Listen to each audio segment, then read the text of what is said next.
Okay, so.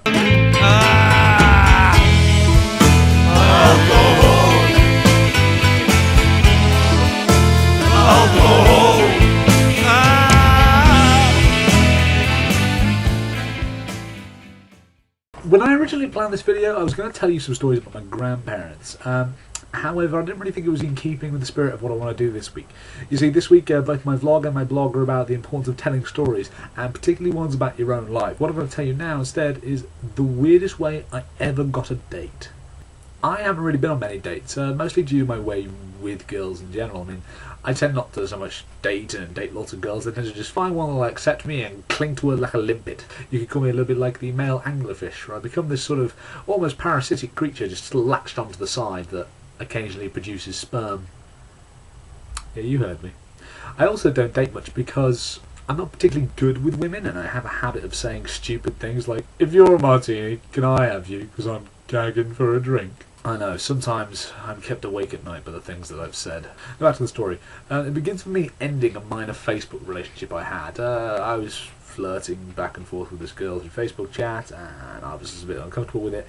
And so that day I found out that she had a boyfriend and used that as a reason to bail. Now, that was what I wanted, but I was still kind of in a bad mood, so I decided that night I was going to get drunk. That would be easy. I was going to a gig held in the back room of a pub, so plenty of drinking to be going on. I have since made a policy that I never drink when I'm in a bad mood, and I think if you listen to the rest of the video you'll see why. However, I'd recently been reading about Motorhead, and one of the things that interested me was the amount of special brew they drank. In case you don't know, special brew is about 9% and wicked and gets you smashed. Before I got to the pub, I'd drunk about 3 of them. Already quite drunk, I went and I bought a Guinness. That night I drank around 3 or 4, I don't really know. I remember several things. I remember being a friend of mine, and she introduced me to some friends that she brought with her, one of whom was a girl with short hair that was dyed red, and I really thought was rather fetching. I also remember sitting on a sofa at one point when a woman came up to me. She must have been in about her 40s, and she sat on the arm of the sofa and asked me if I would buy her a drink. I decided that I would buy her a drink just so that she'd leave me alone. So I got up and went to the bar and bought her a glass of wine. When I came back, she'd left, so I was forced to go and find the woman to give her the drink that I wanted to give her so that she would leave me alone. Perhaps out of sheer despair, this was around the time that I blacked out. The next thing I remember was I was clinging to a lamppost. I quite clearly remember that I had no recognition even then of how I'd gotten there. All I knew was that I did not want to go home. My friends were gathered around me, and a few other people who I didn't know, desperately trying to tell me to go home. I wanted to carry on drinking. I was aware that I would not be allowed back into the pub because I was so drunk and the bouncers wouldn't let me in. But I think I decided that the lamppost was the best compromise I could get, and I just decided to live out the rest of my life there.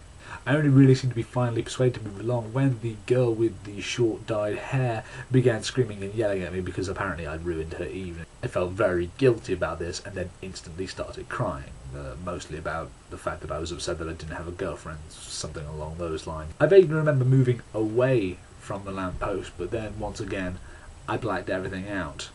I resurfaced in my flat, walking along the corridor and crying particularly loudly. I remember opening the door of my bedroom and explaining to my flatmates why I was upset, going to my bed, turning my laptop on, and then at some point I presume I fell asleep. Now that's everything I remember.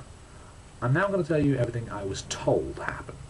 In the pub I was generally boorish and rather loud. I had a lot of very awkward conversations with friends of mine or acquaintances of mine who knew me but didn't really want to talk to the particularly drunk man staggering over them. There was one conversation that I apparently had with a local supermarket worker, the details of which he's never divulged to me. I also apparently bought the girl with the short red dyed hair a drink, and then tried to kiss her twice. When I found this out, it became abundantly clear why she was so angry at me. I was then told that the reason that I ended up at the lamppost was because my friends had decided that it would be best to try and persuade me to leave rather than waiting for the bouncers to force me to leave. When I finally left the lamppost, there was only one person still taking care of me, the friend who had taken care of me the entire night. She tried to walk me home, but unfortunately I was being so annoying and stopping and starting and refusing to move that we took so long to get there that she was forced to pee in a bush. I still owe her for that. Recording this video, it appears that this story is going to take way too long, so I'm going to have to split it up into 2 parts. Tune in next week for the finish of the story of the weirdest way I ever got a date.